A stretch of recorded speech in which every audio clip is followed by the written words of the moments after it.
we have witnessed a worldwide paradigm shift.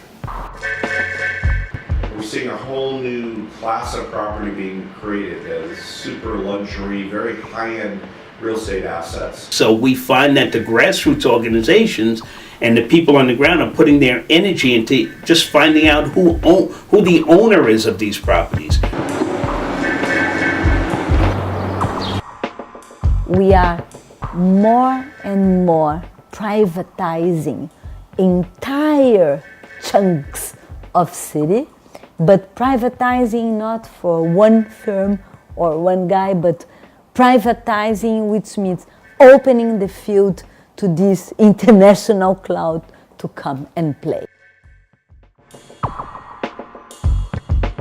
And you have global investors that are looking for a safe haven to park their money. We're finding that an owner will move ownership from one name to another limited liability corporation.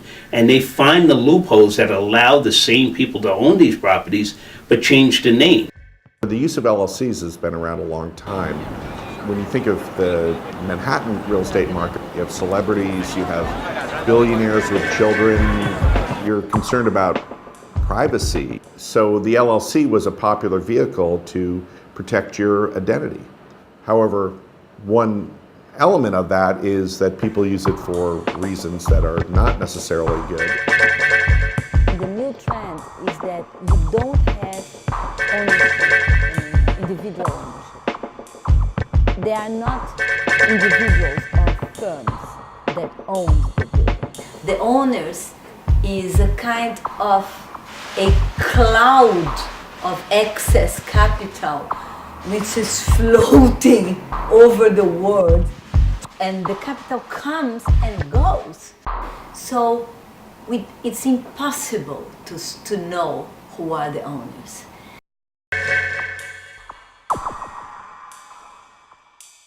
My name is Rob Robinson. I'm formerly homeless, and that's how I got into housing struggles in the U.S. and abroad.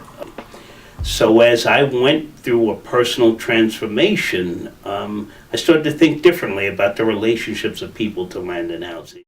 This is a historic evening in New York City. Never before has there been an official visit by a UN Special Rapporteur on adequate housing. It is an opportunity for us as citizens to put the United States on trial in the International Court of Judgment and Moral Obligation. It's not something that once is written is okay. On the contrary, it's a constant fight, and the implementation of human rights should be real practices. So I see this mission as an opportunity to open a dialogue. After my visit to the US, I start receiving news that a similar housing crisis was going on in other places, like, for instance, Spain, or like, for instance, Ireland. And the picture that I had is that housing had been taken over by finance.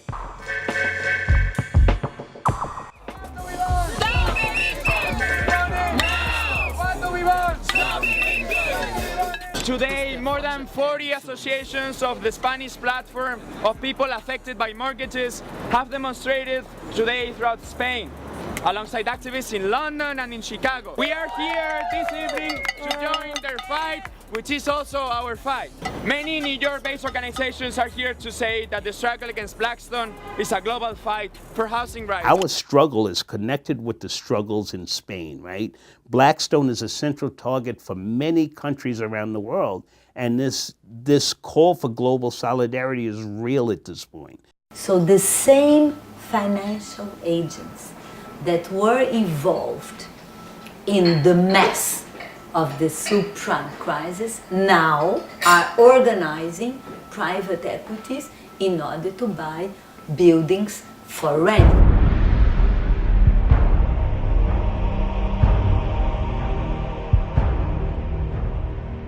This is a message to Blackstone From Spain. from the tenants of your new houses. Houses that used to be our homes. Maybe you don't know us. But you will. Yes, you will. Win. Are the par. La plataforma afectada por la hipoteca. The Spanish platform against evictions. And we fight for the right to housing. So we have a movement of reclaiming the city, reclaiming the commons, reclaiming the public goods. This movement is going on. There are several phases. If you say housing is a human right, that stops me from fighting around a single issue, right?